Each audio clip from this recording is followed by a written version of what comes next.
اعوذ باللہ من الشیطان الرجیم، بسم اللہ الرحمن الرحیم۔ دوستو، میں ہوں امان اللہ خان، آپ کے پروگرام عکس کے ساتھ۔ آپ خیریت سے ہوں گے؟ دوستو، آج کا جو پروگرام ہے اس کی تشریح کچھ اس انداز میں کروں گا کہ حالات اور واقعات کچھ روز تک تو تحریک انصاف کے حق میں تھے، لیکن نہ جانے یہ جلدی سے کیا ہوا، یہ کون سا انقلاب آ گیا کہ تحریک انصاف سمجھ لیں کہ ایسے سو گئی ہے کہ جیسے پنجابی میں کہتے ہیں نا کہ سسیز ہو گئی ہے۔ یہ 3-4 روز میں یہ سب کچھ ہوا ہے۔ یہ حادثہ کیسے ہوا اور کیوں ہوا؟ دیکھیں، ایک بات ہوتی ہے نا کہ ات خدا دا ویر، تو تحریک انصاف کی قیادت نے ات بڑی اٹھا رکھی تھی۔ وہ کسی کو بھی اس شعور کی نظر سے نہیں دیکھ رہے تھے کہ کوئی انسان ہے، کوئی سیاستدان ہے، کوئی بیوروکریٹس ہے، کوئی جنرل ہے، کوئی فوجی ہے۔ وہ ہر کسی کو گھوڑے اور گدھے کی طرح ہانکتے جا رہے تھے۔ پھر اللہ کی طرف سے یہ ان پہ عذاب نازل ہوا ہے۔ میں یہ کہوں گا کہ آج سب اتحادی جماعتوں نے جو سیاسی شعور رکھتی تھی اور کسی نہ کسی انداز میں اس ملک کی حفاظت اور خدمت کر رہی تھی، انہوں نے 26ویں ترمیم کو پاس کر کے تحریک کے انصاف کی پینٹ پر جو چھرا گھونپا ہے وہ قابل دید ہے یار۔ اگر اس کے بعد بھی تحریک انصاف کی قیادت امیر جماعت، میں چیئرمین نہیں کہوں گا، عمران خان صاحب اپنی عقل اور شعور کی آنکھیں نہیں کھولتے، تو میں پچھلے پروگرام میں کہہ چکا ہوں کہ ان کا انجام الطاف حسین اور MKM سے کم نہیں ہوگا۔ آج پورے پاکستان اور دنیا نے دیکھ لیا ہے کہ عمران خان تو الطاف حسین سے بھی بہت پیچھے جا چکے ہیں۔ ان پہ جو جیل میں پابندیاں لگی ہیں، جو بیوروکریسی اور حکومت کا انداز ہے پنجاب کا، اب وہ اکیلے ہو گئے۔ ان کی وجہ سے بہت سارے وہ قیدی جن کا قصور نہیں تھا وہ بھی اب سزا کاٹ رہے ہیں، وہ بھی اپنے لواحقین سے جیل میں نہیں مل سکتے۔ ایسی سخت قسم کی پابندیاں حکومت پنجاب نے جیل پہ لگائی ہیں اور بہت سارے افسروں کو وہاں سے بے دخل کر دیا ہے، نکال دیا ہے۔ آخر یہ سب کچھ کیوں ہوا؟ ایسے کیوں ہو رہا ہے؟ کہاں گیا گنڈا پور جو دہشت اور وحشت کی نشانی تھا کہ صوبہ سے لوگ آ رہے ہیں، ان کے پاس اسلحہ بھی ہے، ان کے پاس کرینے بھی ہے، ٹرک بھی ہیں، وہ اسلام آباد اور لاہور پہ حملہ ہو رہے تھے۔ اس کے بعد تحریک انصاف کے سیاستدانوں کی زبان سنے، ان کی زبانیں انگارے برس رہی تھی، طوفان بدتمیزی تھا۔ وہ اس ملک میں سیاست نہیں کرنا چاہتے تھے، خدمت کے جذبے سے نہیں تھے، وہ اصل میں بیرونی ایجنڈے پہ کام کر رہے تھے۔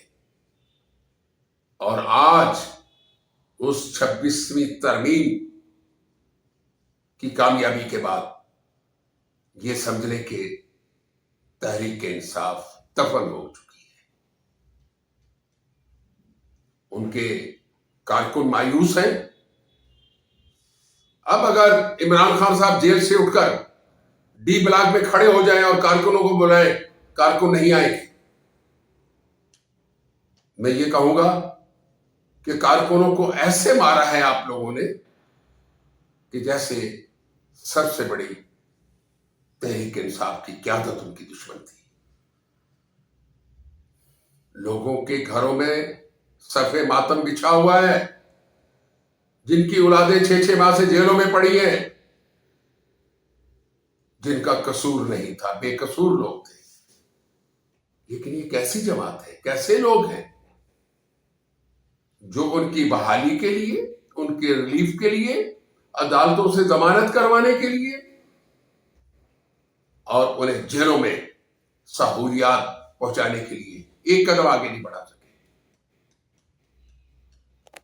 یہاں تو شاہ محمود قریشی سے لے کر صوبائی قیادت اور مرکزی قیادت کچھ گم ہے، کچھ پریشان ہے، کچھ جیلوں میں ہے. لیکن ہم تو آج تک تحریک انصاف کی قیادت کو ایک بات سمجھاتے رہے کہ وطن دشمنی اور اپنے لوگوں سے دشمنی اور اپنے سیاسی اداروں اور افواج پاکستان جو پاکستان کی حفاظت کرتی ہوئی شہادتوں کے منصب پہ فیض ہوتی ہے، اس کا انجام اچھا نہیں ہوگا. آپ کا خان صاحب، آپ نے اپنے سارے راستے بند کر لیے ہیں. 26ویں ترمیم کی کامیابی کے بعد اب یہ حکومت 5 سال چلے گی، آپ کا بس نہیں چلے گا. آپ نے مولانا فضل الرحمان کے ساتھ جو معاہدہ کیا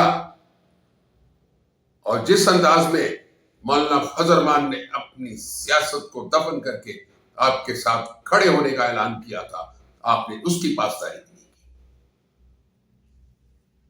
آپ اس سے بھی دھوکہ کرتے رہے. اور آج کیا ہوا؟ جو سیاستدان تھے وہ مل گئے. آپ کے گروہ میں آپ کے سیاسی گروہ کو گروہ ہی کہوں گا، اس میں مانگے تانگے کے سب لوگ ہیں. کوئی سیاستدان نہیں ہے، کوئی سیاسی شعور رکھنے والا نہیں ہے. کیونکہ آپ نے جو اصل پارٹی کے لیڈر تھے، جو قیادت تھی، جو سیاسی لوگ تھے، انہیں ذلیل و خوار کر کے اپنی پارٹی سے علیحدہ کر دیا. اور آخری اطلاعات کے مطابق جو چند لوگ کرائے کے لیڈر تھے وہ آپ سے جیل میں ملنے کے لیے گئے ہیں، تو آپ نے ان کے ساتھ بہت ستھرا کام کیا ہے. انہیں اس قابل چھوڑا ہی نہیں ہے کہ وہ کل کو آپ سے ملاقات کرنے کے لیے آئیں اور آپ کا احوال پوچھیں. دیکھیں، میرے جیسے ایک سیاسی تجزیہ کار آپ کو یہی مشورہ ہے کہ ابھی کچھ نہیں ہوا. معافی مانگ لیں، قوم سے مانگ لیں، فوج سے مانگ لیں، اداروں سے مانگ لیں. اس میں آپ کو شرمندگی نہیں ہونی چاہیے. آپ نے جو بیج 2011 سے لے کر اب تک بوئے تھے وہ آپ اپنی آنکھوں کے سامنے کٹتے ہوئے دیکھ رہے ہیں اور خود کاٹ رہے ہیں. اگر ابھی بھی آپ نے کوئی سبق حاصل نہ کیا اور اپنی قیادت کی تربیت نہ کی تو یہ لازمی ہے کہ الطاف بھائی کی طرح آپ کا نام بھی کہیں نہیں ہوگا اور آپ کی قیادت پہلے ہی بکھرنے کو ہے. ہو سکتا ہے کہ میرے اس پروگرام چلنے کے بعد آپ کی قیادت سے بہت سارے برج الٹ چکے ہوں. اسی کے ساتھ میں آپ سے اجازت چاہوں گا. خدا حافظ.